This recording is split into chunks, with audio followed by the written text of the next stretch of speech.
Hello everyone, and welcome to my discussion board post video for week number 3, covering Elizabeth Daniels' 2009 article, Sex Objects, Athletes, and Sexy Athletes, How Media Representations of Women Athletes Can Impact Adolescent Girls and College Women. I, for one, am very excited about this topic. It's something I'm very passionate about, the way digital media and social media can affect the self-objectification of young women. My video will address how Daniels' research intersects with Chapter 2, specifically of Bryant and Oliver's media effects, and how Daniels' hypotheses about self-objectification and the impact of images on adolescent girls can be used to create positive outcomes, as well as positive outcomes from a Christian worldview perspective. So the first question I will address is, how does Daniels' research intersect with the chapter readings of this week? So as you can see, Daniels' research intersects with the article News Framing Theory and Research by David Tewksbury and Dietram Chouflé, I hope I'm saying that correctly, which functions as Chapter 2 in Bryant and Oliver's Media Effects, Advances in Theory and Research, on the topic of overtime versus short-term effects of exposure to a certain branch of digital media content.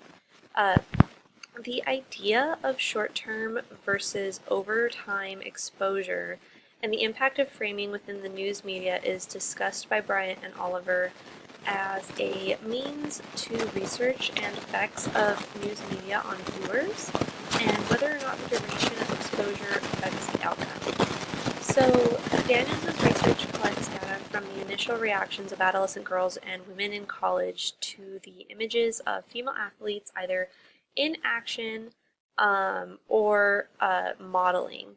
So by its very nature, this study by Daniels demonstrates a short-term effect.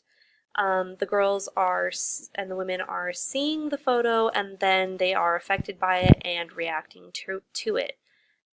Survey participants see the image once and have an immediate reaction of self-objectification, or they have a positive reaction based on the capabilities of their own body and not their worth as determined by society. If the effect was experienced over time, I believe that the negative repercussions could then become magnified, causing mental health issues such as depression and anxiety, stemming from an inherent lack of self-worth and low self-esteem based on the images that are constantly bombarding adolescent girls and women through digital media. I think that the idea of short-term versus overtime is important when considering and discussing the topic of female self-objectification as researched in Daniels' article based on digital media, because both could have lasting and even greater effects. So the next question that I answer is, what is Daniels' hypotheses about the impact of images of women athletes on girls and women, and how does she go about studying it? So in Daniels' hypotheses, states that images of women athletes engaged in sport may prompt girls and women to think about what their bodies are capable of rather than what they look like. Daniels is also arguing for the importance of presentation. Her study is not pitting women against one another, and it is not arguing that an athlete's body has a more positive effect than a model's body. Her argument is simply that even women athletes whose bodies are sexualized in media can have just as much a negative effect, I would argue even greater an effect, on women and adolescent girls. Instead, Daniels is arguing that women athletes and their bodies should be presented as a force of power and capability so that the self-objectification of women viewers changes from how would I be evaluated to what am I capable of.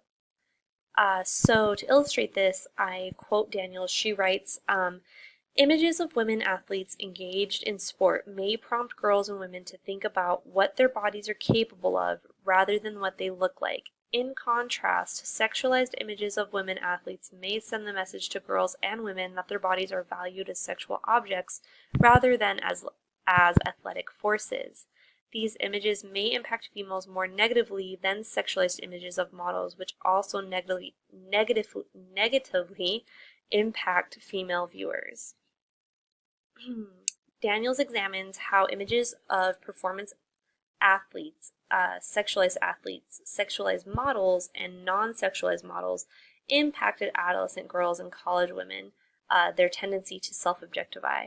And in her research, she states that her participants were 350 adolescent girls and 225 college women who completed a measure for her study of their own body objectification after viewing photographs representing the four previously mentioned categories. As expected, performance athlete images prompted less self-objectification, suggesting the need for more of this imagery in mainstream media.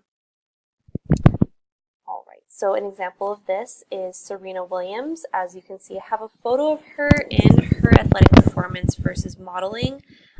This is just one example of what I think Daniels is arguing for, that on the left, this is something that evokes a body positive image, whereas on the right, this is something that maybe young girls or women in college would look at and think, why don't I look like this? Why don't I have this? Is this standard that I am not meeting?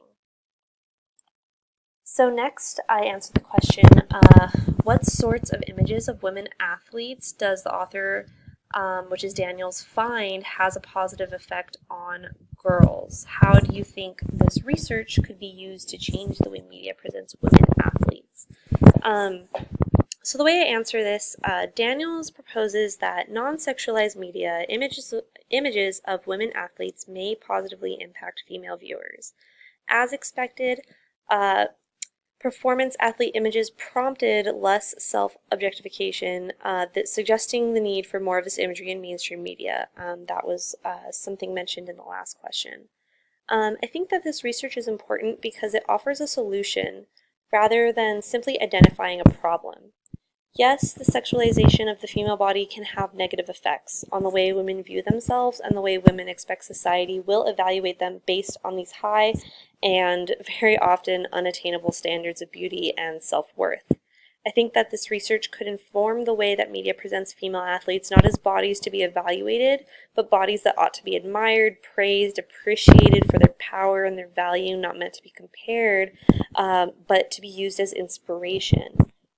Daniels states that the sexualized images of female athletes could have an even more damaging effect on viewers based on the standard of beauty digital media proliferates. Daniels states that women athletes are not models who many consider to be genetically beautiful with enviable bodies, yet in the sexualized photographs, athletes' highly fit bodies are on display like they are models, prompting female viewers to engage in social comparison. So Daniels is saying that even though they are athletes, if their bodies are being sexualized, they could have the same, if not more, detrimental or negative effects on female viewers that images of models portraying an unrealistic standard of beauty also convey. All right, so the next question is, how can Christians use this type of research to share biblical and Christian worldview perspectives?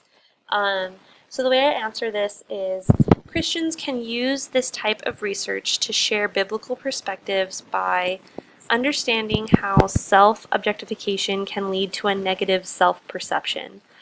Posting, sharing, and supporting Christian content through digital media should always keep in mind the effect it will have on the viewer's opinion of themselves. For example, content that shames non-believers would only push viewers away, whereas messages of faith and inclusivity might have a more positive impact on viewers. I think that understanding the effect of mainstream standards of beauty and perception, as well as political affiliations, what these have on an individual, will in turn affect the content they consume and the content they create and the content they follow. Christian digital media should attempt to break through the barrier of what is being projected, and what is reality. The reality is that whether a person is religious or not, religion should not make them feel attacked, ashamed, or alone. All right, and then my last question that I address, oops, sorry about that. The last question I address is propose a way to utilize this research to help adolescent girls. So, based on Daniel's research, could help adolescent girls by providing an alternative method to social media brand influencers, celebrities, and athletes of promoting themselves and the companies they represent by posting body-positive photos and pro-feminist language on their digital media platforms. Daniels writes, "The present study illustrates that media images can positively affect female viewers' body concept. Specifically, performance athlete media images can prompt a focus on one's physical activities and competencies in girls and college women. Given the high volume of media targeted at girls and women that trigger a narrow focus on one's physical appearance, it is particularly useful to know what kind of media might shift one's focus to other aspects of the body. These images could be incorporated into media literacy interventions aimed at reducing self-objectification." And that concludes my presentation. Thank you so much for watching and listening. If you have any questions, please let me know in the discussion board post replies, and I look forward to discussing this topic with you over the next couple of days. Thank you so much.